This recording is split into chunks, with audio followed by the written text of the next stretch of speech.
Good morning. I'm Mona Kosar-Abdi. Today on ABC News Live, Mississippi is under a state of emergency as its largest city is set to be without clean drinking water amid historic flooding.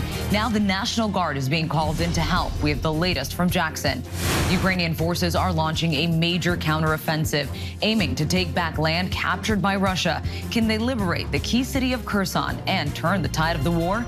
Former President Trump's legal team requested a special master to review potentially privileged documents seized from Mar-a-Lago, but the Department of Justice says it has already combed through them. We have the latest on the investigation.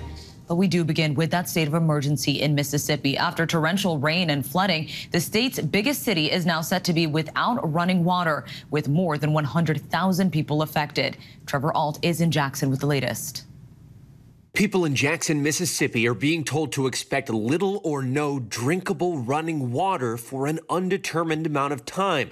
The lieutenant governor saying the water and sewer system is at the brink of collapsing. It means the city cannot produce enough water to fight fires, to reliably flush toilets. All Jackson public schools now switching to virtual learning indefinitely. In some parts of the city, the fire department is finding no water in fire hydrants, instead relying on the supply on board trucks. All of our units have 500 gallons of water on it, and the guys can use that water to sustain a lot of incidents.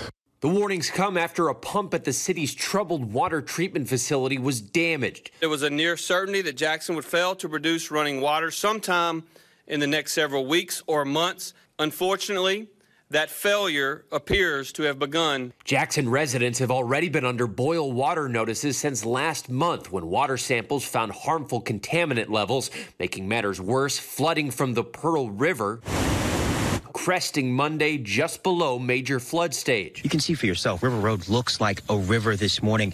This neighborhood is completely underwater. And Mona, today there will be distribution sites set up to get people clean drinking water, but of course that's going to take some time to get it set up and also to acquire all of the bottled water that they need. But officials say right now any water that's making it through the pipes is likely straight from the reservoir, completely untreated. Mona? Trevor Ault, thank you. Now to the latest on the Mar-a-Lago search, as the Justice Department says it has reviewed the documents taken from former President Trump's home earlier this month and set some aside as potentially attorney-client privileged information. ABC Chief Justice correspondent Pierre Thomas is in Washington with the latest as ABC News learns that former President Donald Trump has hired former Florida Solicitor General Christopher Kise as his lawyer, according to sources familiar with the matter. Indications that DOJ plans to file a lengthy rebuttal to Trump's desire to have an independent person review the classified documents he took to Mar-a-Lago for possible issues of privilege, a move some legal experts say could slow down the Justice Department's investigation. Florida federal judge Aileen Cannon, a Trump appointee, signals she's inclined to grant Trump's request for a special master. But DOJ says it's already done the work, completing their initial review of the documents seized and finding a limited set of materials that potentially contain attorney-client privileged information. FBI officials said they're focused on the 11 sets of classified documents from Mar-a-Lago they removed earlier this month. Those on top of the 184 classified documents Trump handed over in January. 92 of them marked secret and 25 marked top secret. The Justice Department says those documents included information about clandestine human sources. In other words, spies, informants, whose lives could be endangered if their identities were revealed. Today, DOJ is also expected to provide that federal judge a more detailed list of everything the FBI took in their dramatic search more than 3 weeks ago. Mona? Pierre Thomas, thank you. Now to the latest on that deadly supermarket shooting in Oregon. Police say one of the victims was also a hero, an employee who tried to disarm the gunman. ABC News' Elwin Lopez is in Bend, Oregon with more.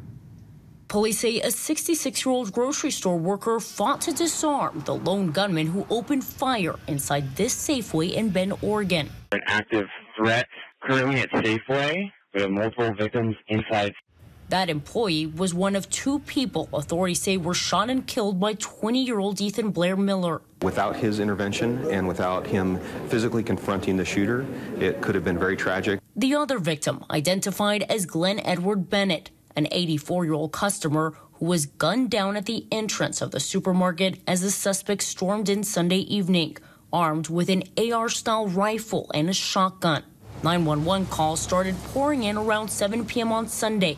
Officers rushing in within minutes. They entered Safeway while shots were still being fired. Authorities say they found the shooter in the produce section, dead from a self-inflicted gunshot wound. I think the combination of the actions of someone fighting back and causing disruption, as well as the officers immediately there, and that person knew the officers were inside the store, and there was really no other option for him.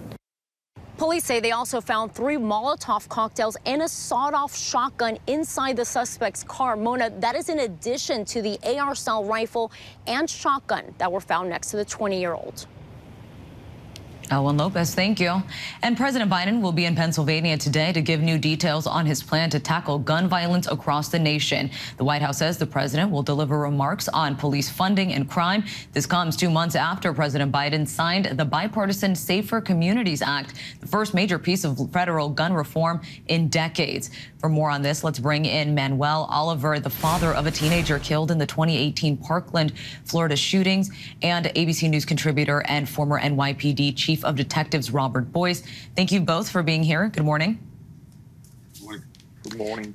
Manuel, I want to start with you. You were dissatisfied with the gun legislation that was passed and was even escorted from the White House in July after shouting at the president during a White House event where he was touting the package. What are you hoping to hear from the president today?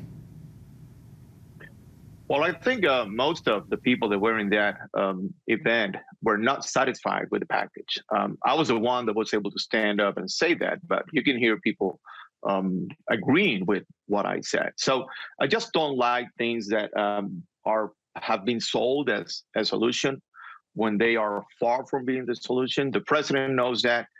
He asked for more to the senators that were able to put these laws together. And I think he's also a little frustrated about this. There's a lot more to do. I've seen the plan. I read it back and forward. A lot of defensive actions, too little or non-offensive actions.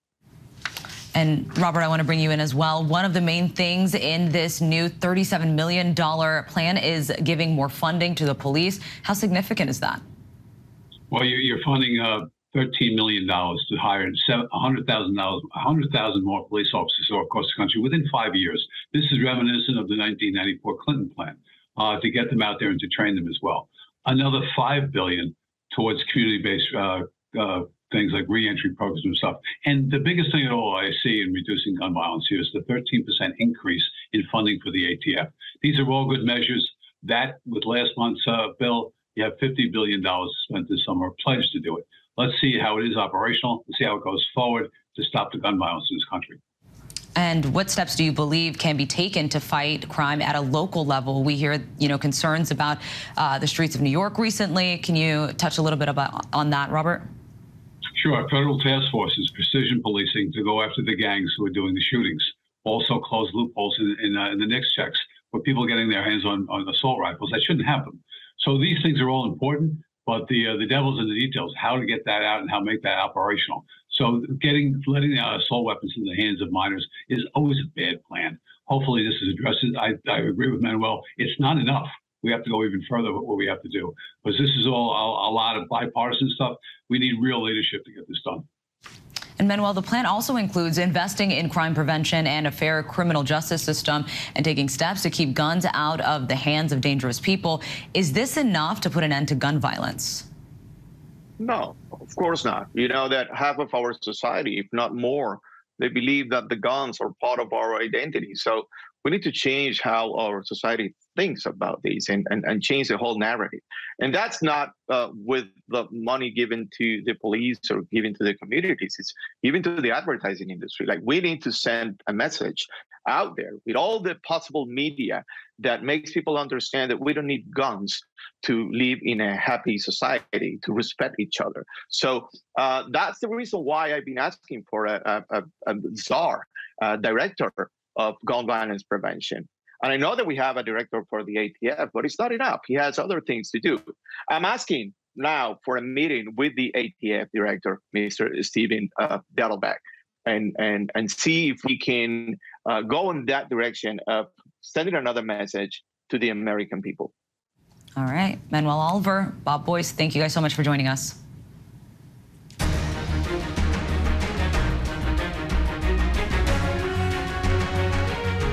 125-year-old from Florida could make history in Washington come the November election. Maxwell Frost won the Democratic nomination for the state's 10th congressional district, making him one step closer to the possibility of becoming the first Gen Z member of Congress. Maxwell Frost joins me live for more on this. Now, you beat out 9 competitors, including 2 former members of Congress for the Democratic nomination during the primary. How are you feeling about this big win? Well, thank you so much for having me on. I am feeling incredibly grateful and incredibly blessed to all the folks who knocked doors, made phone calls, the organizations, the individuals who supported this campaign. Look, it was my name on the ballot, but at the end of the day, it's really about a movement of shared values here in Central Florida that is around love, that no matter who you are, you deserve health care, you deserve to live in a clean environment, you deserve to live free of gun violence. And so just feeling incredibly grateful for my community, really believing in me. And off to the general election in November. And you were just 25 years young. Why do you think your age is getting so much attention, and why is it so important when it comes to bringing a different perspective to Washington? Definitely. Well, look, the reason I ran is just to represent my district, my home, Orlando, Florida. Being Gen Z isn't the reason I ran, but it is an important part of the story. I think what it shows is the much needed diversity that's needed in Washington, D.C., which, yes, includes diversity of age, but also experience and also race and everything under the sun. And so as an organizer, someone who's been doing this work for 10 years, I came into this movement because of gun violence, and that's what got me involved in the first place. I'm going to bring the urgency that the issue deserves to Congress. You know, I come from a generation that has been through more school shooting drills and fire drills. And so when I'm in DC, when I'm working on legislation, when I'm speaking with folks, I'm coming at the issues with that sense of urgency that it deserves and needs. A unique generation indeed. This is a generation, many of them born after 9/11. Can you tell me what issues are important to Gen Z? You know, I think the issues that are important to Gen Z are the same ones that are important to everybody else, right? Being able to live our life with opportunity, the resources we need, and not being in a world where we have to pick between rent and healthcare, and where we go out to and feel like, you know, scared of gun violence. And so I think the difference, though, is the lens in which we see the issues through. Being a generation that has grown up through so many mass shootings, being in a generation that is asking questions, why haven't we dealt with climate change and the impending climate crisis? We see what's going on around the world, in Pakistan, here at home, here in Florida, which is ground zero for the climate crisis here in the United States. And we're asking, why hasn't this been dealt with yet? And so it's the same issues, I believe, but it's the different perspective and it's a different sense of urgency. And it was not that long ago that Congresswoman Alexandria Ocasio-Cortez, when she was running, was getting a lot of attention for being in her 20s. What do you say to those who may think that you are too young to serve in Congress? Well, I think what prepares me to serve in Congress is my experience working with the ACLU, working with March for Our Lives to build the world that we really deserve to live in. And so what I tell them is, you know, I was knocking doors to some voters a few months ago. Someone answered the door and said, "How old do you have to be in Congress anyway? You know, you look kind of young." And I said, "It says 25 years old in the Constitution, ma'am." And she looked at me and smiled and said, "Well, it sounds like you're just on time." And so that's what I tell folks. We're just on time. We've been marching, we've been voting, and now we're running for office. All right, Maxwell Frost, thank you so much for joining us today. Of course. Thank you for having me. All right. Well, coming up, Russia and Ukraine are trading claims of attacks near Europe's largest nuclear power plant, the fears of a possible massive radiation leak, and what's being done about it when we return.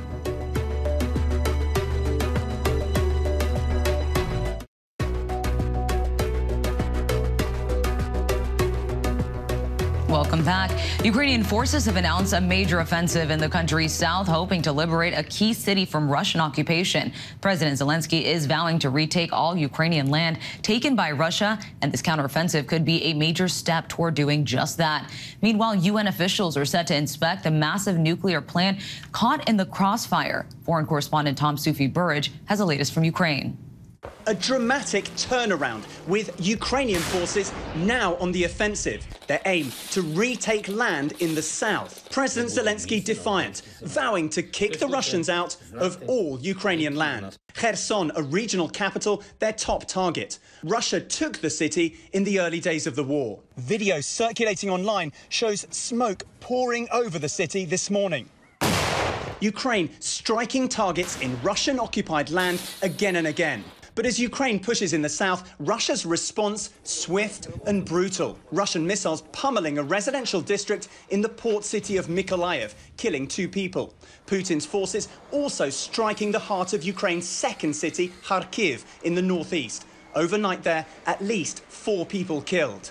And amid real fear over the situation at Europe's largest nuclear power plant, this team of UN nuclear experts now on the ground in Ukraine. Their mission to gain access to and inspect the plant in the coming days. A pro-Russian official releasing these images showing a large hole in the roof of one of the buildings at the plant, dangerously close to the nuclear reactors. And in these new satellite images, you can see the damage done to the building, both sides blaming the other for the attacks. The US already calling for a demilitarized zone around the plant, now saying it should be shut down. Well, that UN mission is fraught with risk as fighting intensifies in the south. And it's way too early to say whether that counter-offensive by the Ukrainians is having any real success. Mona? Tom Sufi Burridge, thank you. Back here at home, a Duke University volleyball player is demanding answers, saying she was the target of racist taunts during a match in Utah.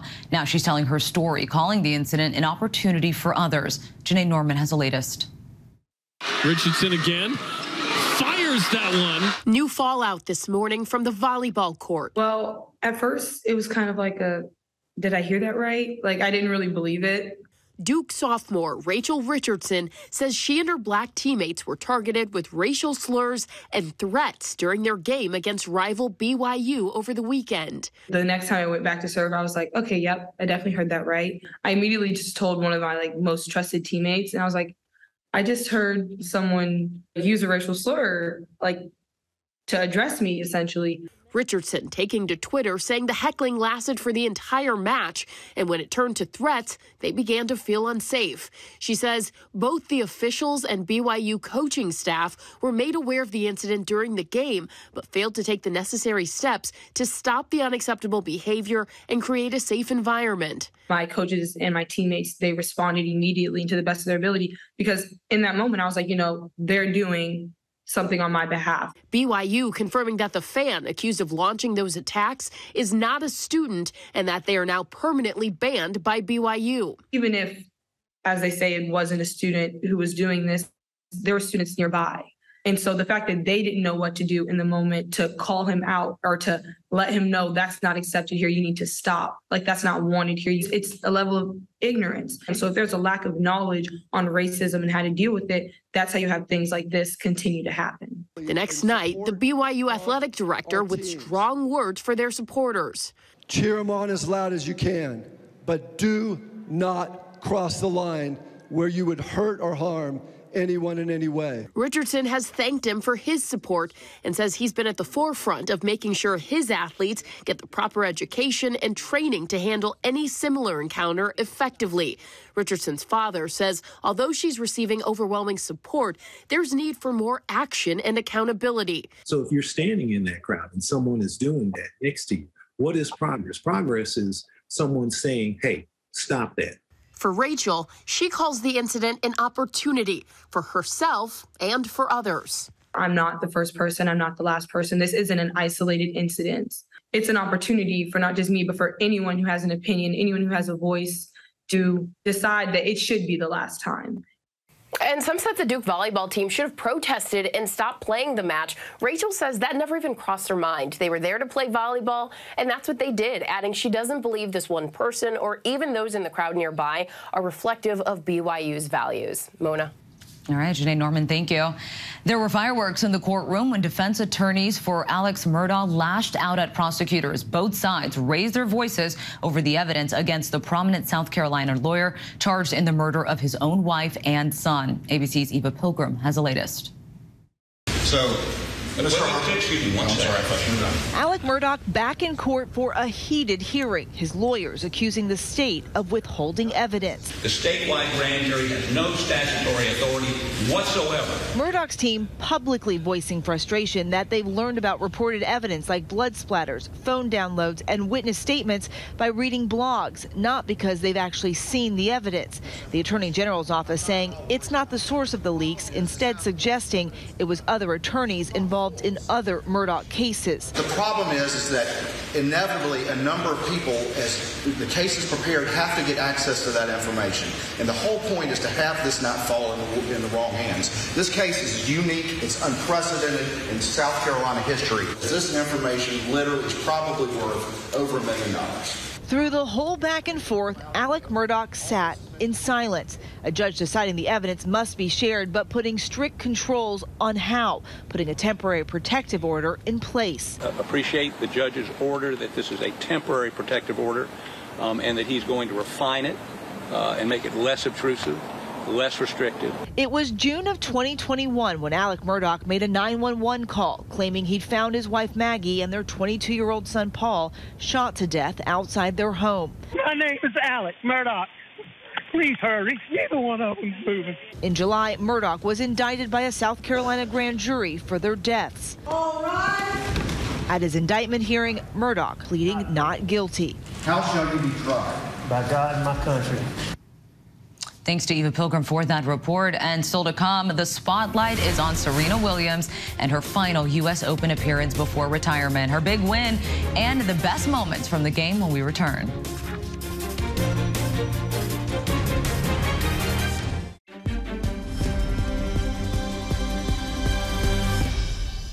Welcome back. All eyes on Serena. It was an electric night for Serena Williams, winning her first round match in the U.S. Open. Lara Spencer is at the National Tennis Center with more. The greatest of all time, Serena Williams. From the opening point, it was clear this was a first-round match unlike any other.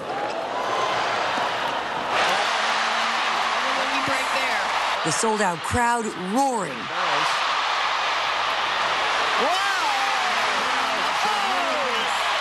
Standing and rooting for Serena Williams every step of the way. The tension in here is so thick. The 40-year-old managing to overcome a shaky start.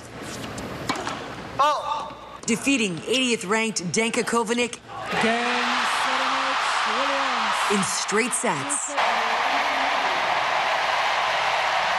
It's so important to give your all, no matter what you do, no matter how many obstacles you face. Those lucky enough to score coveted seats to Arthur Ashe Stadium found themselves watching her historic last run at a Grand Slam title, alongside celebrities like Hugh Jackman, Anna Wintour, and Queen Latifah. Fellow American tennis star Coco Gauff tweeting, "We here, watching the GOAT. I love you." Williams' 4-year-old daughter Olympia watching from the stands, stealing the show in the same diamond-studded outfit as her mom, wearing white beads just like mom did during her very first U.S. Open in 1999. After the match, a special ceremony featuring Billie Jean King and a video narrated by Oprah focusing on Williams' career, followed by a tribute by the crowd. I just wanted people to be inspired by my story. I'm from Compton, California, and you know. The matching outfits, the beads, is just cuteness overload. I can't handle it. All right, thanks to Lara Spencer for that report. And thank you for joining us. I'm Mona Kosar Abdi. Stay with ABC News Live. Continues with more news, context, and analysis.